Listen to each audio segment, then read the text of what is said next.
तीन लोक ले देखी बिलोई, ब्रह्म बीज वनहि से आवा, सो सुन के एतबार बढ़ावा। ब्रह्म जीव करे एक रूपा, सतगुर मार्ग देख स्वरूपा। अहि जीव सतगुर मार्ग देख स्वरूपा। जीव इच्छा से भय अवतारा, और नरक सरग दुई कीन पसारा। आपुई बिरछा आप है माली, आपुई चुन चुन लामे डाली। आपुई इंद्र आप कुबेरा, आपुई घट घट करत है डेरा। आपुई तत्व आप गुणधारी, आपुई निर्गुण पंथ पसारी। सात सर्ग अपवर्ग ले हमसे भवा पसार, और जो चाही सो हम करी सब हमरे अख्तियार। सतगुर मोहन भेद बतावा, सोहंग ब्रह्म हम आप कहावा। बिन सतगुर कोई भेद न पावा, तासे स्वामी सेवक गावा। जैसे भृंगी कीट लयावे, आप समान वहु का बनावे। मलया गिर में ढाक बबूरा, सब में सुगंध रही भरपूरा। पास रहे जग बरस हजारा, और सबके पास रहे वह ठाढ़ा। तैसे मता सतगुर का जानी, हंसा होय सोई पहचानी।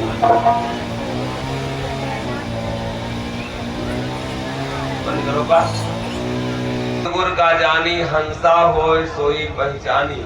कागा बोली परख न पावे, कोयल शब्द से राढ़ बढ़ावे। कोयल काग ठाठ है एकी, अपनी बोली भय विवेकी। तैसे खेल संत का जानो, अपने का हित कर पहचानो। और जे जस आए भय ते तैसा, और करनी से होइए पशु भैसा। करनी कर कर सब भय ब्रह्मा विष्णु महेश, और मोहन करनी वाह करो कि चलो ब्रह्म के देश। और थोड़ा सा अपने जीवन का दर्शन कीजिए। और ये जीवन किस लिए मिला, और ये जीव बंधा बहुजाल छोड़ाना काम है। ये जीव ना जाने कितने बंधनों में फंसा है, और ये मनुष्य जन्म मात्र मिला है तो इन बंधनों से अपने को मुक्त कराने के लिए। मुक्ति का मतलब क्या होता? छुटकारा पाना।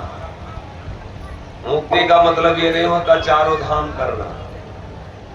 और मुक्ति का मतलब कि अगर आप सुरती खाते हैं तो उससे छुटकारा पाए तो समझिए कि आप मुक्त हो गए। कोई बेटी अगर आपकी है और शादी जब आप कर लेते हैं तो कहते हैं कि आज हम अपने जीवन से मुक्त हो गए। कोई अगर मुकदमा आपका चलता है कहीं कोर्ट कचहरी में, और अगर आप जीत लेते हैं तो कहते हैं कि हम मुक्त हो गए। अगर कर्ज कोई होता है आपके ऊपर और उसको जमा कर देते हैं तो कहते हैं हम आज मुक्त हो गए। मुक्ति का मतलब होता है छुटकारा पाना। अब ये दर्शन अपने जीवन का करें थोड़ी देर के लिए, क्योंकि बाबू यही दर्शन शास्त्र है। संतों की वाणी में दर्शन होता है अपने जीवन का। शीशे के सामने जब हम जाते हैं तो चेहरे का दर्शन होता है, और किसी संत के सामने जब हम जाते हैं तो हमारे जीवन का दर्शन होता है। थोड़ा सा अपने जीवन का दर्शन हम लोग करें, और एक बार अपने को देखिए कि हम फंसते जा रहे हैं कि छूट रहे हैं। जग के जाल बरन न जाई, ये संसार का जो जाल है ये माया जाल लगा के रखा है, और इसी में जीव फंसता जा रहा है जो भी आ रहा है। और इसी जाल में जैसे मछली 4 प्रकार की होती है, मछली 4 प्रकार की होती है। एक मछली वो होती है कि जब जाल पड़ता है तो जाल के आगे आगे रहती है, वो जाल में फंसती नहीं। दूसरी मछली वो होती है कि जब जाल पड़ता है तो जाल में फंस तो जाती है, लेकिन उछलती इतनी तेज से कि बाहर गिरती है। तीसरी मछली वो होती है कि जब जाल पड़ता है जाल में फंस जाती है, उछलती भी है लेकिन जाले में गिरती है। और चौथी मछली वो होती है कि जब जाल पड़ता है तो जाल में फंस जाती है, न हिलती है न डोलती है, उसी में पड़ी रहती है। ठीक उसी तरीके से 4 प्रकार के मनुष्य हैं। बहुत संत लोग भी पैदा होते इसी धरती पे, लेकिन इस माया के जाल में वो फंसते नहीं है, जाल के आगे आगे रहते हैं। और कुछ होते हैं अनुयायी प्रेमी होते हैं कि जाल में फंस जाते हैं तो उछलते हैं तो बाहर गिरते हैं, और कुछ होते हैं कि जीवन भर आते जाते रहते हैं लेकिन वो छुटकारा कभी नहीं पाते। और कुछ ये कथा चल रही है, आप लोग सुन के जाते होंगे, बड़ा आनंद आता होगा, दूसरों से बताते भी होंगे। वो अपनी गृहस्थी में इतना ज्यादा बिजी हो चुके, उनसे बोलो अगर आप तो कहेंगे यही हम अपनी बीवी बेटा बच्चा पाल लें, अपना परिवार देख लें, सबसे बड़ी कथा हमारी यही है। उनको उसमें से निकलने के लिए उनका मन नहीं कहता। लड़का होइगे ताला कुंजी, मेहरी होइगे किल्ली, अब कहे कबीरा यसके बाझा कौनो जलम न हिल्ली। अब उनको हिलना डोलना नहीं है। इनके लगड़िए रगड़ जाए का दिया ये ताला कुंजी मेहरी होइगे किल्ली, अब कहे कबीरा यसके बाझा कौनो जलम न हिल्ली। अब उनको हिलना डोलना नहीं है। बाबू 4 आश्रम बताए गए हैं, जैसा कि संतों के द्वारा।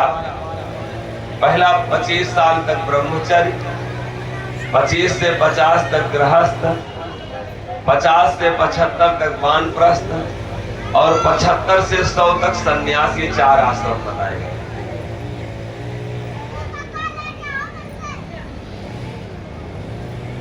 और ये 4 आश्रम बताए गए हैं। पहले गुरुकुल की व्यवस्था रहती थी, बच्चे उसी में जा भेज दिए जाते थे, तो 25 साल तक उनको ब्रह्मचर्य का पालन कराया जाता था, और उसके बाद में वहीं से शादीशुदा हो जाते थे और फिर गृहस्थी में आ जाते थे। 50 साल तक वो अपनी गृहस्थी देखते थे। पहले गुरुकुल चलते थे।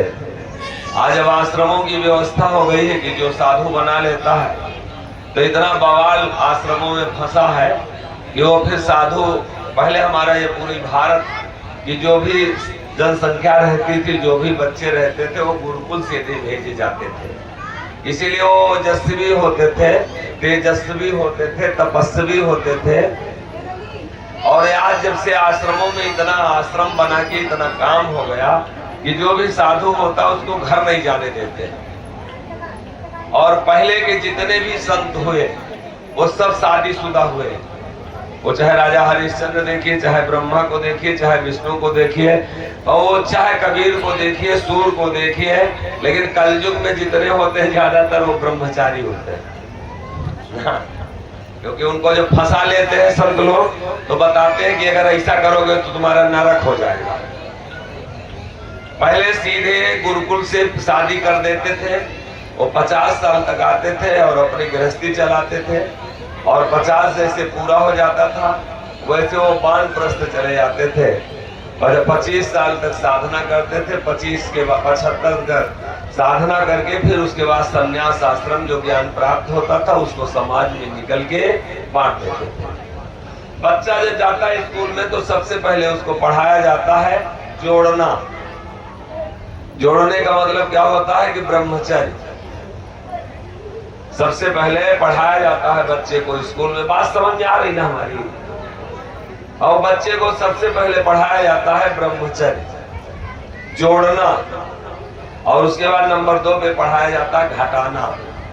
गृहस्थ में जब गया तो उसकी शक्ति घटी, और उसके बाद में पढ़ाया जाता है गुणा करना। जो गृहस्थी में उसकी शक्ति कम हुई तो वानप्रस्थ जाकर के वो अपनी ऊर्जा को संचय करके इकट्ठा करके बढ़ाना। और उसके बाद में जो संन्यास आश्रम है उसके बाद पढ़ाया जाता, गुणा के बाद पढ़ाया जाता भाग देना। जो ज्ञान प्राप्त हुआ उसको सीधे समाज में निकल करके बांट देना। ये 4 आश्रम बाबू बताए गए। बाबू मेरे भैया, जहां तक आवाज जा रही, निवेदन ये है बाबू, ये गृहस्थी जो है,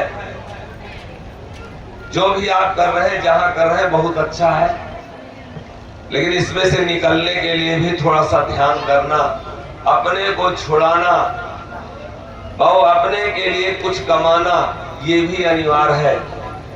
कथा जीव के ऊपर चल रही है।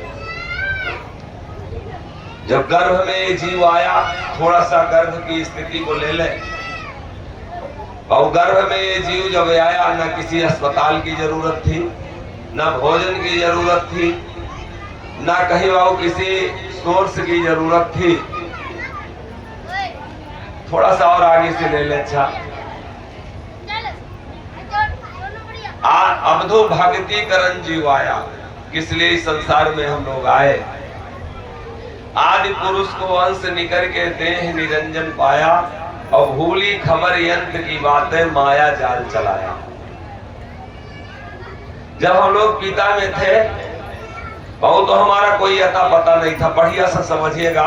और जहां कुछ जैसे मान लीजिए कड़ा हो जाए, क्योंकि अध्यात्म कथा है, किसी किसी के समझ के बाहर हो जाता कि क्या कह रहे हैं, लेकिन फिर भी पिरोना चाहते हैं कि एक शब्द की आपके समझ में आए। यही से संसार से समझिए, जब हम लोग पिता में थे तो ना हम लड़की थे ना लड़का थे, हमारा कोई रूप नहीं था। जब हम पिता में थे और जब हम पुरुष में थे, ये जीव जब पुरुष में था तो इसका कोई रूप नहीं था, हमारा कोई अता पता नहीं था, ना हम लड़का थे ना लड़की थे, ना गोरे थे ना काले थे।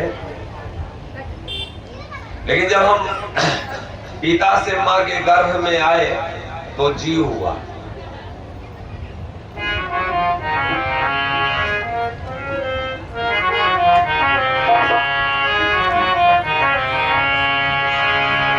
ये पानी नाही पवनो नाही,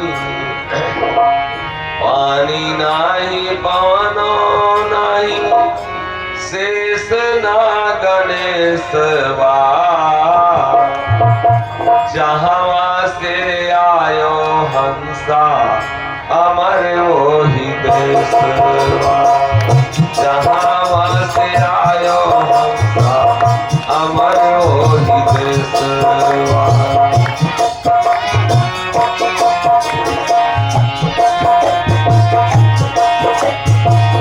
पानी नाही पवनो नाही, पानी नाही पवनो नाही, शेष ना गणेशवा, जहाँ से आयो हंसा अमर ओहि देशवा।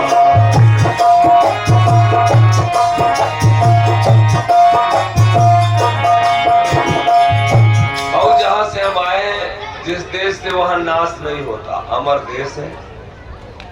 जीव जब गर्भ में आया, और ईंट जो है भट्ठे में 7 दिन में पकती है, और हम लोग 9 महीने जेठर अग्नि में पकाए गए। जीव ना तो कुछ खाता है, न पीता है, न कोई उसकी जाति है, न कोई धर्म है, न कोई मजहब है। जीव को ना तो हवा की जरूरत है, और ना खाना की जरूरत है, न लैट्रिन बाथरूम लगता। जो बच्चे अभी गर्भ में हैं, जो पैदा नहीं हुए, उनको किसी चीज की आवश्यकता नहीं है। और जब हम जीव हो जाएंगे, हम तो उलट गए हैं, अब तो माया हम हो गए हैं, क्योंकि और कोई माया नहीं है, माया ही काया है। धर धरती के एक लेखा, जितना भीतर उतना बाहर देखा। पहले ये पंडाल, और ये अंदर बना है पंडाल, पहले अंदर बना तो बाहर प्रकट हुआ। ये हारमोनियम किसी के पहले अंदर बनी है तो ये बाहर बनी। और ये दुनिया जो भी आप देख रहे हैं, पहले कोई ना कोई अपने अंदर रचा है, इसको तब बाहर किया है। बात समझ में आ रही ना? कई दिन तक किसी के ऊपर आप जब नाराज होते हैं कि ऐसा हमको कैसे कह दिया, ऐसा कहेगा तो निश्चित है हम अभी इसको देखो बताते हैं, किसी दिन मौका मिले, जब कई दिन आपके अंदर ग्रंथ बन के वो तैयार होती, तब किसी से झगड़ा होता। जो कुछ होता पहले अंदर बनता है और तब बाहर बनता है। और हमारी थोड़ी सी रचना के ऊपर हो जाए, हम लोग पैदा कैसे हुए हैं, और हमारा 9 महीने में रचना हुई है। ये किस चीज से शरीर बनी बाबू? ये मल और मूत्र की शरीर है। ये बहुत गंदगी से शरीर बनी है, जिसको हम बहुत पवित्र समझते हैं कि हम किसी का छुआ नहीं खाएंगे। और वैसे भी थोड़ा सा दर्शन कीजिए, अभी मुंह में काजू और बादाम दे दिया जाए, नहीं कई हजार रुपए किलो अगर मिठाई अगर दे दिया जाए और मुंह में अगर हम रख के उसको खूब पूछे और बाहर अगर कर दिया जाए वो, तो क्या कोई अंदर फिर उसको ले जाएगा? जितना कुछ देखने का वो भ्रम हमारा है, ये सिर्फ इन आंखों का भ्रम है। जितना पाप है, जितनी घृणा है, इन आंखों का देखने का मात्र है। और ये बहुत सुंदर लग रही है चमड़ी, सब लोग अपने अपने में लग रहा है कि हम बहुत अच्छे हैं।